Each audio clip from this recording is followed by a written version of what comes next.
నీ కోరిక నెరవేరాలంటే నీ కోరిక నీ సేవకునితో పంచుకొని నీ సేవకుడు నీ కొరకు ప్రార్థన చేస్తే నీ కోరిక నెరవేరుతుంది.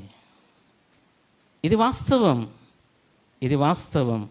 మీ జీవితాల్లో జరుగుతున్నటువంటి ఆశీర్వాదాలకు మొట్టమొదట కారకుడు తండ్రి అయిన దేవుడు, పరిశుద్ధాత్మ దేవుడు, కుమారుడైన యేసు ప్రభు, తండ్రి కుమార పరిశుద్ధాత్మ దేవుడు ఎంత కారణమో ఆయన తర్వాత, దేవుడి తర్వాత మీ జీవితాలలో జరుగుతున్న ప్రతి అద్భుతానికి, ఆశ్చర్యకార్యాలకి నీ కాపరి నీ కొరకు ఈ మందిరంలో ప్రత్యక్షపు గుడారంలో మొరపెడుతున్నటువంటి మనవి నీ కోరికను తీరుస్తుంది. దేవునికి స్తోత్రం. ఆమేన్. హల్లెలూయా.